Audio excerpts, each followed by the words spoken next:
সিলেটের বিশ্বনাথের আমতৈল গ্রামের শারীরিক প্রতিবন্ধী শিশুদের অ্যাসিস্টিভ ডিভাইস দেওয়ার উদ্যোগ গ্রহণ করেছে রেস্কিউ এইড ট্রাস্ট। এ লক্ষ্যে বাংলাদেশের স্বনামধন্য স্বাস্থ্য সহায়তা প্রদানকারী প্রতিষ্ঠান সিআরপির মেডিকেল টিম আমতৈল গ্রামে 2 দিনব্যাপী ক্যাম্প সম্পন্ন করেছে। সিলেট থেকে আরও জানাচ্ছেন মঈনুদ্দিন মঞ্জু, ক্যামেরায় ছিলেন শামীম হোসেন। সিলেটের বিশ্বনাথের আমতৈল গ্রামের প্রতিবন্ধীদের সহায়তার লক্ষ্যে দীর্ঘদিন থেকে কাজ করছে রেস্কিউ এইড ট্রাস্ট। এই উদ্যোগের সাথে সম্পৃক্ত হয়েছে বাংলাদেশের স্বনামধন্য স্বাস্থ্য সহায়তা প্রদানকারী আরেক চ্যারিটি প্রতিষ্ঠান সিআরপি। গত 6 ও 7 আগস্ট সিআরপির একটি বিশেষজ্ঞ মেডিকেল টিম বিশ্বনাথের আমতৈল গ্রামে এসে শারীরিক প্রতিবন্ধীদের জন্য 2 দিনব্যাপী মেজারমেন্ট ক্যাম্প সম্পন্ন করেন।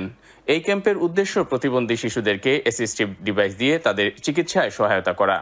আমরা এই পেশেন্টগুলোকে আমরা ডিভাইস প্রোভাইড করতেছি, যে ডিভাইসগুলো হচ্ছে অ্যাসিস্টিভ ডিভাইস, যে ডিভাইসের মাধ্যমে পেশেন্টের চলাফেরা বা তাদের জীবনের চলাফেরা সহজ করার জন্যই আমরা প্রোভাইড করতেছি। আর অ্যাসিস্টিভ ডিভাইস বলতে যেমন একটা হুইল চেয়ার হতে পারে, ওয়াকিং ফ্রেম হতে পারে, স্ট্যান্ডিং ফ্রেম হতে পারে এবং পায়ের জন্য বিভিন্ন ধরনের অর্থোপেডিক ডিভাইসও হতে পারে।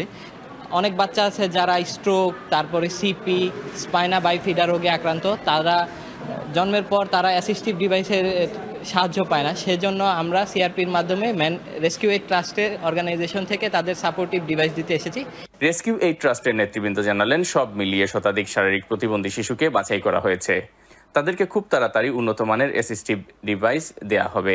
মেজারমেন্টটা নিতেছেন এবং পাশাপাশি অন্যান্য মেডিসিনও দিতেছেন।